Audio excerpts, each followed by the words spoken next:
Hi అండి, అందరికీ నమస్తే. నేను మీ Lakshmisri. Welcome back to our channel lions world. ఇవాళ ఒక మంచి స్వీట్ రెసిపీ కజ్జికాయలు ఎట్లా చేయాలో చూపిస్తా. కొన్ని జాగలల్లో దీన్ని కజ్జికాయలని కూడా అంటారు.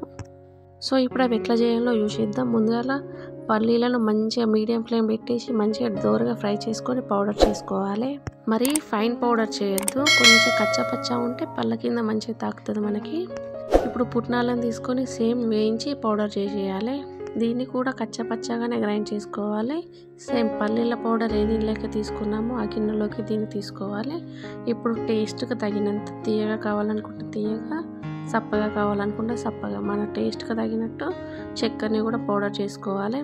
అట్లనే ఇక్కడ క్లిప్ మిస్ అయింది, నువ్వుల పౌడర్ కూడా వేసుకోవాలి. మీకు క్వాంటిటీస్తో కావాలంటే కేజీ పల్లీలు, హాఫ్ కేజీ నువ్వులు, పావు కేజీ పుట్నాలు, కేజీ చక్కెర తీసుకొని వేయించుకొని పౌడర్ చేసేసుకొని మిక్స్ చేసుకోవడమే. కావాలనుకుంటే మీరు రవ్వ వేసుకోవచ్చు, కొబ్బరి పొడి వేసుకోవచ్చు, చాలా పొడులు వేసుకోవచ్చు. మనకు అవన్నీ నచ్చాయి కాబట్టి మాకు నచ్చే వాటితోనే మేము చేసుకున్నాం. కజ్జికాయలు చేయడానికి ఏంటంటే మైదా పిండి, ఇది మైదా పిండి వాడితే టేస్ట్ బాగుంటుంది. మైదా పిండిని నెయ్యి పోసుకొని మంచిగా వేసుకొని పక్కన పెట్టుకోవాలి. ఇక్కడ మైదా హెల్త్కి మంచిది కాదు అనుకున్న వాళ్ళు చక్కగా మైదా పిండి ప్లేస్లో గోధుమ పిండిని కూడా వాడుకోవచ్చు. పిండి మంచిగా నానిన తర్వాత మనకు పూరీలు సాఫ్ట్గా వస్తాయి. పూరీలా ప్రిపేర్ చేసేసుకొని మనం ఏదైతే లోపల స్టఫింగ్కి పౌడర్ ప్రిపేర్ చేసుకున్నామో ఒక 2 స్పూన్స్ ఆ పౌడర్ వేసేసి సైడ్స్ అతికించడానికి వాటర్ పెట్టుకోవచ్చు. లేదు మాకు వాటర్ వర్కౌట్ అవ్వట్లేదు అనుకుంటే వాటర్లో కొంచెం మైదా పిండి కలిపి సైడ్లకు రాసేసి క్లోజ్ చేసేస్తే అది గట్టిగా క్లోజ్ అయిపోతుంది, విడిపోకుండా ఉంటుంది. ఇలా చేతితో చేయడం లేట్ అవుద్ది అనుకున్న వాళ్ళు మనకు బయట మార్కెట్లో చాలా అవైలబుల్ ఉన్నాయి కజ్జికాయలు చేసేటివి. సో నేను దాంట్లో కూడా మీకు చేసి చూపించాను, చూసేయండి. ముందుగా మన ఛానల్ని ఎవరైనా చూస్తున్నట్టయితే లైక్ చేయండి, షేర్ చేయండి, సబ్స్క్రైబ్ చేయండి. అలాగే పక్కనే ఉన్న బెల్ ఐకాన్ క్లిక్ చేసి ఆల్ అనే బటన్ని ప్రెస్ చేయండి.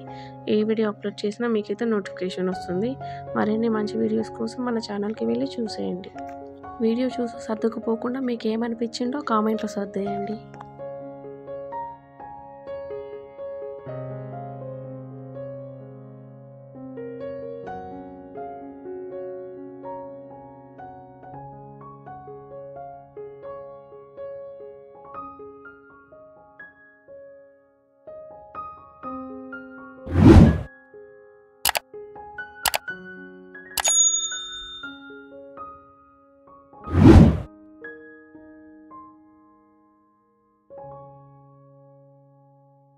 ఈ కజ్జికాయలన్నీ ముందుగా ప్రిపేర్ చేసుకోవడం అయిపోయిన తర్వాతనే మనం డీప్ ఫ్రైకి ఆయిల్ పెట్టుకొని కాల్చుకోవాలి.